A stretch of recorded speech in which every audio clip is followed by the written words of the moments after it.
Hello and welcome साथियों, मेरा नाम है दिलबीर सिंह खालसा और आज की क्लास में मैं आप सबका करता हूं स्वागत। साथियों, लास्ट पहले पार्ट में जो हमने जेके पीएससी के लिए पार्ट 1 कुछ क्वेश्चन हमें पेपर 2 के किए थे, जो कि सीसेट का पेपर आपके पास हो रहा है। कुछ क्वेश्चन हमने पार्ट 1 में किए हैं। आज पार्ट 2 है उस क्लास का, हम आपके साथ और क्वेश्चन डिस्कस करेंगे ताकि आपको आइडिया मिल जाए कि आपके पास पेपर 2 जो आपके पास जेके केएस का एग्जामिनेशन होता है तो उसका पेपर 2 में किस तरह के क्वेश्चन आते हैं। तो चलिए स्टार्ट करते हैं। गुजारिश कर रहे हैं, अगर अभी तक आपने पहले पार्ट नहीं देखा है तो प्लीज़ डिस्क्रिप्शन बॉक्स में आपको पहला पार्ट मिल जाएगा, वो पहला पार्ट देखिए, फिर आज की क्लास में देखिए। चलिए जी, दूसरा पार्ट हम आज की क्लास में करने जा रहे हैं। चलिए, क्वेश्चन पेपर जो है ये 2018 का जो हमारे पास प्रीवियस ईयर पेपर है, 2018 का जेकेएस का पेपर आपके पास हुआ है और ये पेपर आपके पास जेके पीएससी की वेबसाइट पर भी आपके पास उपलब्ध है। अगर आप टेलीग्राम चैनल पर हमारा देखेंगे, टेलीग्राम चैनल पर भी हम ये जो है पेपर अपलोड कर देंगे। चलिए जी, चलिए देखिए क्वेश्चन किस तरह के आ रहे हैं।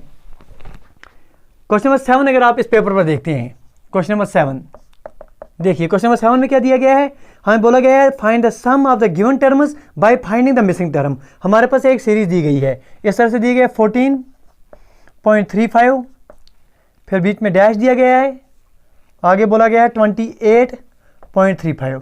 पहले हमने ये सीरीज कंप्लीट करनी है, फिर जो नंबर सब निकलेंगे उनका सम हमने करना है। बेसिकली आप देखिए ये कितना है, 14.35 है, उसके बाद डैश है, फिर 28 है। सीधा सीधा लग रहा है कि 7 ऐड हो रहे हैं, क्योंकि अगर 7 ऐड करेंगे यहाँ पर तो यहाँ पर कितना बन के आ जाएगा 21.35। फिर हम आगे और 7 ऐड कर देंगे तो कितना बन जाएगा 28.35। ये सीरीज बैठ रही है, इन तीनों का अब आपने सम करना है, दैट इज 14.35 आपने ऐड करना है इसको 21.35, फिर आपने ऐड कर देना है 28.35। इन तीनों को ऐड करना है, जो रिजल्ट निकले वो आपके पास आंसर है। ये हो गए 15, ये हो गए 9 और 1 10, 8 9 10 और 4 14, 2 2 4 और 2 6, 64.05 जो है ये आपके पास आंसर बन के आ जाएगा। ऑप्शन अगर आप चेक करेंगे तो ये ऑप्शन जो है ऑप्शन नंबर सी में आपके पास आ जाता है, तो इसका आंसर जो है ऑप्शन नंबर सी आ जाएगा।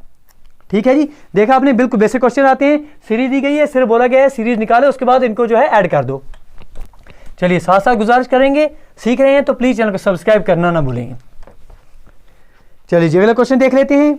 अगला क्वेश्चन जो है क्वेश्चन नंबर 8 आपके पास दिया गया है। बोला गया है, देखिए सिंपल, थोड़ा ट्रिकी क्वेश्चन है आपके लिए, अच्छे से आप समझिए इस क्वेश्चन को। क्या बोला गया है, राहुल's birth date is 5 plus square root of Pooja's birth rate and is also the square of the sum of the Neha and Arpita's birth date. Determine the birth date of Rahul. अगर आप सीधे question को देखेंगे आप बोल देंगे sir सीधा सीधा हमारे पास डेटा जो कम पड़ रहा है हम कैसे निकालेंगे, लेकिन भाई ऑप्शंस आपके पास ऑप्शन 4 दिए गए हैं।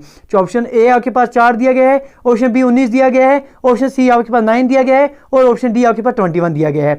देखिए बोला क्या गया है, राहुल का बर्थडे जो है 5 plus square root of Pooja's birthday आ रहा है। देखिए क्वेश्चन नंबर 8 आपके पास ये आ रहा है।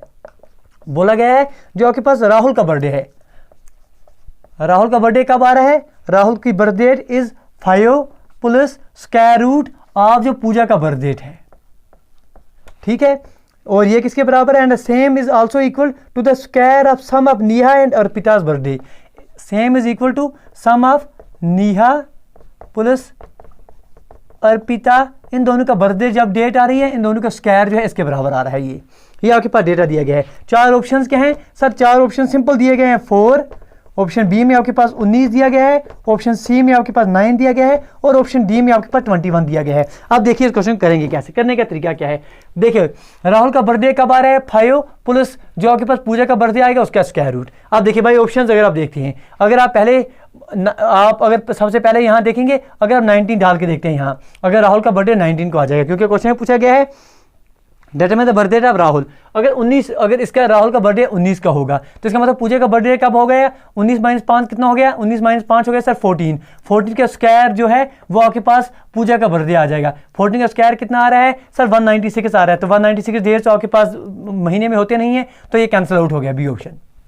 ठीक है, अब सी ऑप्शन करके देखते हैं। देखिए सी ऑप्शन में क्या है सर 9 है, अगर राहुल का बर्थडे 9 को आ रहा है तो इसका 9 - 5 कितना आ जाएगा, 4 आ जाएगा। ठीक है जी, 9 - 4 9 आ जाएगा यहाँ, 9 - 5 कितना आ गया, 9 - 5 यहाँ 4 आ गया, और 4 का स्क्वायर अगर आप करेंगे वो कितना आ रहा है 16।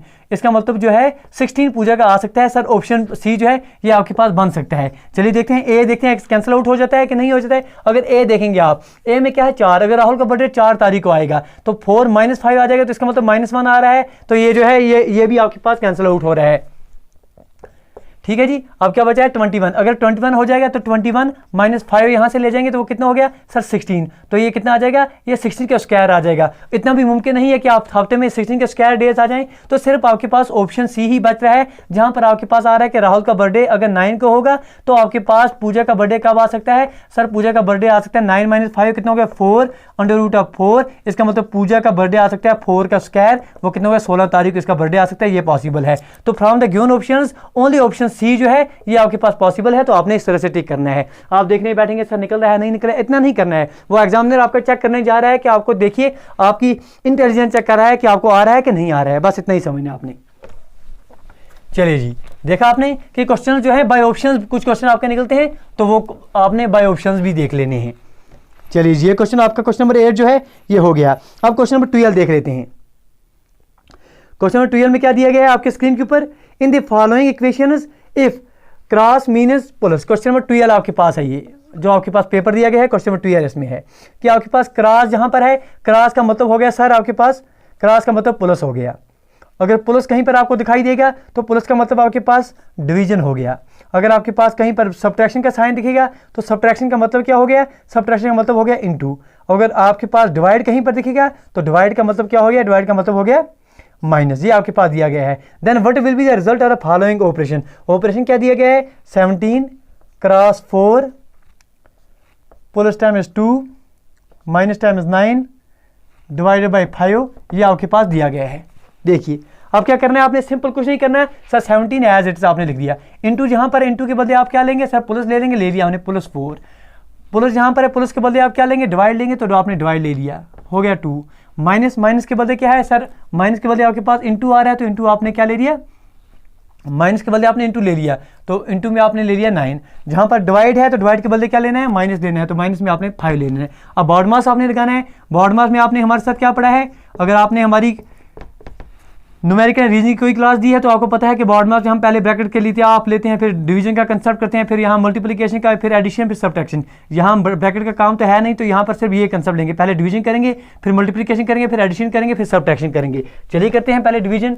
डिवीजन कहाँ पर है, इन दोनों में डिवीजन है, तो 4 डिवाइड बाई 2 करेंगे तो यहाँ पर क्या आ जाएगा, यहाँ पर 2 आ जाएगा, फिर यहाँ पर इंटू 9 एज इट इज़ है, 5 एज इट इज़ है, हम आपके लिए लिख रहे हैं, वरना हम जो है सीधा सीधा ऐसे ही कर सकते हैं। अब इंटू करेंगे 9 2 से कितना आ रहा है सर 18 आ रहा है, 18 प्लस यहाँ पर 17 आ रहा है, और माइनस में यहाँ पर आपके पास 5 दिया गया है।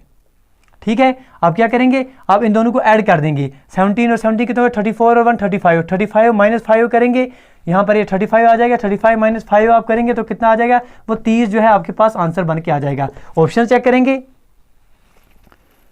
ऑप्शन में जो है option number D, option number D अगर आप देखेंगे तो वहां आपके पास 30 दिया गया है, तो आपके पास आंसर जो है ऑप्शन नंबर डी आ जाएगा। सिंपल है, आपने करना क्या, जो ऑपरेशन दिए हैं उनको इंटरचेंज कर देने हैं। इंटू दिया है तो इंटू को आप प्लस से चेंज कर देना है, प्लस दिया है तो उसको डिवाइड से चेंज कर दो, माइनस दिया है तो इंटू से चेंज कर दो, डिवाइड दिया है तो उसको माइनस से चेंज कर दो, जो दिया है उसमें बॉड मास लगा लो, आपका आंसर बन जाएगा।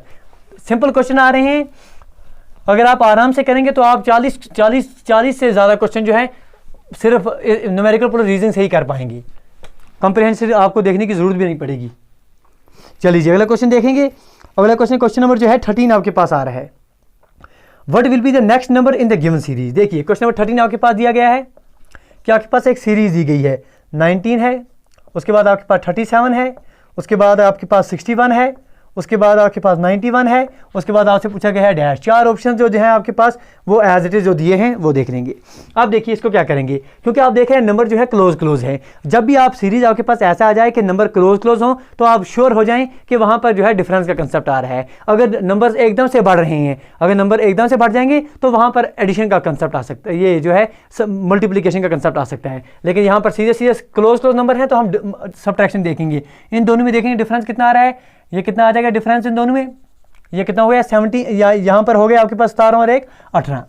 इन दोनों में अगर डिफरेंस देखेंगे आप तो यहाँ कितने हो गए, यहाँ पर 41 और 42 43 और 40 आपके पास कितने आ रहे हैं, ये यहाँ पर अगर 40 21 22 23 और 24 आ रहे हैं। ठीक है जी, अगर इन दोनों में डिफरेंस आप देखेंगे तो सीधे 30 का आ रहा है। इसका मतलब ये कितना आ रहा है सर 6 इंटू 3 आप लिख सकते हैं, इसको 6 इंटू 4 लिख सकते हैं, इसको 6 इंटू 5 लिख सकते हैं। अगली डिफरेंस इसका मतलब 6 इंटू 6 हो जाएगी, 6 इंटू 6 कितना होता है सर 36 होता है, तो 36 इसमें ऐड कर देंगे, वो कितना हो गया 6 और 1 7 हो गए, 9 और 3 12 हो गए, 127 देखेंगे ऑप्शन में कहीं बैठ रहा है, 127 बिल्कुल सर, ऑप्शन नंबर डी जो है वो आपके पास 127 दिया गया है, ये आपके पास आंसर है। ठीक है, याद रखिए हमेशा जब भी आपके पास, देखिए सीरीज में क्या कंसेप्ट आपने याद रखना है, सीरीज में जब भी नंबर्स क्लोज होंगे तो आपके पास कंसेप्ट आ जाएगा कि डिफरेंस क्या है। फॉर एग्जांपल इस तरह से नंबर आ जाएंगे, क्लोज आ जाएंगे, सर 5 है, 5 के बाद 8 है, 8 के बाद 11 है, 14 है, आपके पास पे डैश दिया, इसका मतलब बढ़ रहे हैं, 3 बढ़ रहे हैं, यहाँ पर 3 बढ़ रहे हैं, यहाँ पर 3 बढ़ रहे हैं, तो यहाँ भी 3 ऐड करेंगे, 17 आपके पास आंसर आ जाएगा। अब कहीं पर अगर आपको लग रहा है कि जो सीरीज है वो एकदम से बढ़ रही है, फॉर एग्जाम्पल अगर आपके पास नंबर दिए जाएं, यहाँ पर आपके पास 5 दिया हुआ है, यहाँ पर आपके पास इंटू का अगर कंसेप्ट लेंगे 5 × 2 अगर हम करें, फॉर एग्जाम्पल यहाँ पर 10 लिख रहे हैं, 10 के बाद 10 × 2, यहाँ पर अगर हम 20 ले रहे हैं, 20 × 2 यहाँ पर हम जो है 40 ले रहे हैं, 40 के बाद डैश दिख रहा है, तो आप सीधे सीधे ले रहे हैं कि आपके पास मल्टीप्लाई आ रहा है, ये इंटू 2 आ रहा है, यहाँ पर इंटू 2 आ रहा है, यहाँ पर इंटू 2 आ रहा है, यहाँ पर आप इंटू 2 करेंगे तो आपके पास बन जाएगा। सिंपल कहने का मतलब इतना ही है, अगर आपके पास सीरीज एकदम से बढ़ रही है तो जो है आपके पास मल्टीप्लिकेशन का कंसेप्ट आ रहा है, अगर आपके पास नंबर क्लोज हैं तो आप डिफरेंस से जो है सॉल्व कर देंगे। चलिए गुजारिश करेंगे, सीख रहे हैं तो चैनल को सब्सक्राइब करना ना भूलें। चलिए क्वेश्चन नंबर 14 देख लेते हैं क्या है। क्वेश्चन नंबर 14 में क्या दिया गया है, सिंपल क्वेश्चन है, वो भी बोला गया है बेस्ड ऑन द फॉलोइंग, ये कि ऐसे क्वेश्चन आपके सिलोगिज्म पर आपके एग्जामिनेशन क्वेश्चन आएंगे। बोला गया है all jugs are, question number 14 आपके पास है, क्वेश्चन नंबर 14 सिलोगिज्म जो है वेन डायग्राम से इनको क्वेश्चन जो है आप सॉल्व कर पाएंगे। अगर आप बैंक के लिए पढ़ रहे होते, हम पढ़ा रहे थे आपको, तो हम बोलते हैं आपको वेन डायग्राम बनाने से बिना ही जो है इमेजिनेशन कर लिए, टाइम कम है, लेकिन आपके पास अभी 2 घंटे हैं तो बहुत टाइम होता है। देखिए वेन डायग्राम से कर देंगे इसको। आपके पास बोला गया है all jugs are living things, ये आपके पास अगर जगेस हो गए, ये सारे के सारे जगेस क्या हैं sir, all jugs are living things, हमने ले लिया। आगे बोला गया है some living things are animals, some living things जो हैं ये एनिमल्स हैं, ये बोला गया है आपके पास। तो आपके पास स्टेटमेंट्स, ये आपके पास आगे क्या बोला गया, which are following statements are true. पहला ऑप्शन आपके पास क्या है, पहला ऑप्शन आपके बोला गया है सम जगेस आर एनिमल्स, सम जगेस एनिमल्स हैं, सर किसने बोला, जगेस और एनिमल्स में हो भी सकता है, नहीं भी हो सकता है, कोई श्योर नहीं है। दूसरा ऑप्शन क्या है, दूसरा ऑप्शन बोला गया all jugs are animals, all jugs animals हैं, कहाँ है सर, जगेस और एनिमल्स में हो, कोई आपके पास डायरेक्ट बोला नहीं गया है। नंबर 3 पर जा रहे हैं, some animals are living things, some animals are living things, क्योंकि स्टेटमेंट ही बोला गया है कि some living things are animals, इसका मतलब सीधा सीधा यही हो गया कि सम एनिमल्स भी हैं लिविंग थिंग्स, तो ऑप्शन नंबर 3 जो है ये बिल्कुल ठीक बैठ रहा है। ऑप्शन नंबर 4 क्या बोला गया है, ऑप्शन नंबर 4 आपके पास some animals are living things, all question आपके पास ऑप्शन नंबर 4 बोला गया all living things are jugs, all living things are jugs, तो ऐसा तो नहीं है, ये बोला गया है कि all jugs are living things, लेकिन ऑल लिविंग थिंग्स आर जगेस ऐसा नहीं बोला गया है, ये कैंसिल आउट हो गया। सिर्फ ऑप्शन नंबर सी थर्ड जो है ये ठीक बैठ रहा है। तो ऑप्शन सी में आपके पास ए में बोला गया है ओनली 1 ओनली सेकंड, ये भी गलत है। ऑप्शन बी में ओनली थर्ड, तो ऑप्शन नंबर बी जो है इसका ठीक बैठ जाएगा, क्योंकि उसमें बोला गया है ओनली थर्ड। ठीक है जी, इसमें ऑप्शन नंबर बी आपके पास ट्रू आ जाएगा। इस तरह क्वेश्चन आपके एग्जामिनेशन जरूर आएंगे, ये आप श्योर रहिए कि सिलोगिज्म पर क्वेश्चन आप जो है जरूर आपको देखने को मिलेगा। चलिए जी क्वेश्चन नंबर 15 देख लेते हैं। बिल्कुल 15 भी, क्वेश्चन नंबर 15 में जो है वो आपके पास और एक क्वेश्चन सिलोगिज्म पर दिया गया है। बोला गया है ऑल पेन्स आर पेपर्स, ये आपके पास पेन हो गए, ऑल पेन्स आर पेपर्स, सारे के सारे पेन के किस में आ रहे हैं, पेपर्स में आ रहे हैं, लिख लिया हमने। Some paper are blank, some paper are blank हमने ले लिया। ठीक है, आपका स्टेटमेंट पहला ए स्टेटमेंट आपके पास क्या दिया गया है, all papers are blank, all papers सारे के सारे पेपर ब्लैंक है, सर किसने बोला आपको, बिल्कुल गलत आ रहा है। ऑप्शन नंबर बी क्या बोला गया है, some pens are not blank, some pens are not blank. देखिए जब आपके पास जो आपके पास पहले स्टेटमेंट्स दिए गए हैं, जब वो आपके पास पॉजिटिव दिए जाएं और कंक्लूजन में कहीं पर भी आपको नेगेटिव दिखे, सीधे सीधे कैंसिल आउट कर दीजिए। बोला गया है बी ऑप्शन में आपके पास some pens are not blank, some pens are not blank, ये किसने कहा आपको, नहीं है। ठीक है, काट दिया हमने। नंबर 3 तीसरा option some papers are pens, some papers are pens, देखिए ये ऑप्शन आप देख सकते हैं, क्योंकि आपको बोला गया सारे के सारे पेन्स पेपर्स हैं, इसका मतलब कुछ पेपर जो है वो पेन है, ये तो भी ठीक बैठ रही है। सम पेपर्स आर पेन्स, कुछ पेपर्स पेन्स हैं, ये जो यहाँ पर पेपर्स आ रहे हैं वो आपके पास पेन्स हैं, ये ठीक बैठ रहा है आपके पास। ऑप्शन नंबर डी अगर आप देखेंगे, डी में बोला गया ऑल पेन्स आर ब्लैंक, सारे के सारे पेन जो है वो ब्लैंक है, ये आपके पास कैंसिल आउट हो गया, तो ऑप्शन नंबर सी जो है इसका आंसर आ जाएगा। चलिए जी आगे बढ़ेंगे, ये आपके पास स्लॉग पर क्वेश्चन आएंगे, ये आपने इस तरह से कर लेने हैं। चलिए अगला क्वेश्चन देख लेते हैं। 15 तो हो गया आपके पास, क्वेश्चन नंबर 16 की तरफ बढ़ लेते हैं। क्वेश्चन नंबर 16 और एक क्वेश्चन आपके पास सिलोगिज्म पर दिया गया है। देखिए स्लॉगिज्म पर 3 क्वेश्चन सीधे आ रहे हैं। बोला गया पहला statement some dogs are monkeys, some dogs, ये आपके पास डॉग्स हैं, some dogs are monkeys, some sheep are monkeys, some sheep are monkeys. अब ऑप्शन क्या बोले गए हैं? ऑप्शन नंबर ए में पूछा गया आपसे ऑल शीप आर मंकीज, सारे के सारे शीप जो हैं वो मंकीज हैं। सर किसने बोला आपको? बी है all dogs are monkeys, all dogs are monkeys, सीधा गलत है। सम मंकीज और शीप, सम मंकीज और शीप, सर बिल्कुल ठीक है। ये वाले कुछ मंकी जो है ये शीप भी हैं, ये ठीक बैठ रहा है आपके पास। डी ऑप्शन क्या बोला गया है? सम शीप और डॉग्स, सम शीप और डॉग्स, वो किसने कहा? हमें कहा नहीं कहीं भी। तो ऑप्शन नंबर सी जो है इसका आंसर आपके पास बैठ जाएगा। क्वेश्चन नंबर 16 अगर आप देखेंगे तो ऑप्शन नंबर सी इसका आंसर आ जाएगा। चलिए जी, देख लीजिए आपने क्वेश्चन जो है बिल्कुल आसान क्वेश्चन आ रहे हैं। स्लॉगिज्म इसलिए आपने देख के जाना है, ठीक है जी। स्लॉगिज्म का अगर आप हमारे प्लेलिस्ट पर जाएंगे, डिस्क्रिप्शन बॉक्स में जो प्लेलिस्ट मिलेगी वहां पर आप जो है स्लॉगिज्म क्वेश्चन कर सकते हैं। If Kolkata is written as, और कोलकाता को इस तरह से लिखेंगे, देखिए क्या बोला गया। क्वेश्चन नंबर 17 जो है आपके पास पेपर में दिया गया, बोला गया है कि आपके पास कोलकाता है, KOLKATA। कोलकाता को आपने लिखा है इस तरह से, क्या? LQOOFZ और H, FZ और H। आपसे पूछा गया है कि आपके पास एक वर्ड है CHENNAI।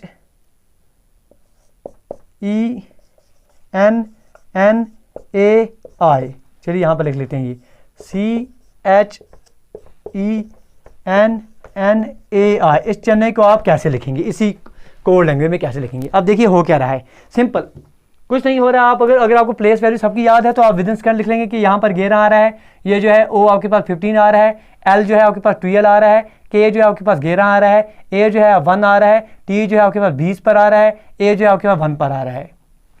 अगर यहाँ इनकी प्लेस वैल्यू देखेंगे, L जो है L आपके पास कितने पर आ रहा है? सर 12 पर आ रहा है। Q जो है Q आपके पास कितने पर आ रहा है? सर 17 पर आ रहा है। O जो है आपके पास कितने पर आ रहा है? सर 15 पर आ रहा है। O आपके पास 15 पर आ रहा है। F जो है ये 6 पर आ रहा है। Z जो है ये आपके पास 26 पर आ रहा है और H जो है ये आपके पास 8 आ रहा है। अब देखिए 11 12, इसका मतलब +1 हो गया, 15 से 17 हो गया, +2 हो गए, ये 12 से 15 हो गए, +3 हो गए, ठीक है जी। 11 से 15 हो गए, +4 हो गए।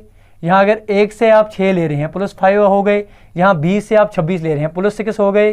तो 1 से लेकर 8, +7 हो गए। तो सीधा सीधा यही करेंगे हम। अगर आप इसमें भी वही रूल अप्लाई करेंगे कि अगर आप आपके पास C देखेंगे, C क्या है सर? 3 है। H क्या है सर? आपके पास 8 है। E क्या है सर? आपके पास 5 पर आ रहा है। N जो है आपके पास 14 पर आ रहा है। N जो है आपके पास 14 पर आ रहा है। A जो है आपके पास 1 पर आ रहा है और I जो है आपके पास 9 पर आ रहा है। अब हुआ क्या है, पहले 1 ऐड हुआ, फिर 2, फिर 3, फिर 4, ऐसे ही ऐड करेंगे। इसमें अगर हम +1 करेंगे, इसमें +2 करना है, इसमें 3 करना है ऐड, इसमें 4 कर देंगे ऐड, इसमें 5 कर देंगे ऐड, इसमें 6 कर देंगे ऐड, इसमें 7 कर देंगे ऐड। ये ऐड कर दिया, 3 और 1 कितने हो गए? 4। यहाँ 8 और 10, 2 कितने हो गए? 10। 5 और 3 कितने हो गए? 8। 14 और 4 कितने हो गए सर? 18। यहाँ 14 और 5 कितने हो गए सर? 19। यहाँ पर 6 और 1 कितने हो गए? 7।